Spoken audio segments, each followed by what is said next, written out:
처치를 비롯해서 여러 가지 재난 심리 지원이 이루어지고 있는데요. 국민들께서 재난 심리 지원이 무엇인지 또 재난이라고 다 같은 재난이 아니라 종류도 좀 다를 것 같은데 좀 설명을 해주실까요? 예, 재난의 종류는 굉장히 광범위한데요. 크게 자연재난과 사회적 재난으로 나뉠 수가 있습니다. 자연재난 같은 경우는 이번 지진과 같은 경우나 뭐 산사태나 홍수나 태풍이나 이런 자연현상에 의해서 발생하는 재난이라고 할 수가 있고요.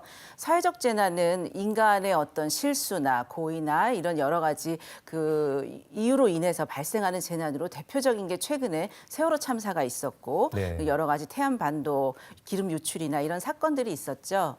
예. 그래서 재난 심리 지원이라고 하는 것은 이렇게 재난을 경험하게 되면 많은 분들이 이런 여러 심리적 또 신체적 또 이제 대인 관계나 이런 여러 활동상의 고통을 호소하시게 됩니다. 그렇기 때문에 이러한 심리적인 고통을 초기에 발견하고 그 직접적인 어떤 여러 방법을 강구해서 이런 고통들이 장기화되지 않고 여러분들의 어떤 지역사회에서의 적응을 보다 촉진하기 위해서 제공하는 전반적인 서비스를 재난심리 지원 서비스라고 할 수 있습니다. 네.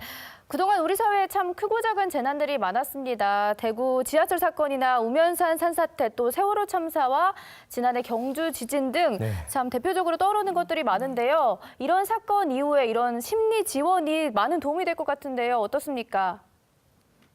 예, 그렇죠. 사실은 최근에 우리 사회가 이 재난 심리 지원에 대해서 관심을 쏟기 시작한 것은 사실은 비교적 최근의 일입니다. 특히 대표적으로 세월호 참사라는 커다란 우리 사회의 재난을 겪으면서 국가에서 어떤 이런 재난 심리 지원에 대한 필요성을 느끼고 사실 보건복지부 정신건강기술개발 사업단을 비롯해서 이런 보건복지부에서 주도하에 이런 재난 심리 지원 서비스에 대해서 많은 인프라를 구축하고 있는 상황입니다. 네. 그래서 이러한 재난 심리 지원 서비스는 사실은 초기에 심리적 응급처치라는 이런 방법은 이 한 달 이내 급성기에 해당하는 서비스고요.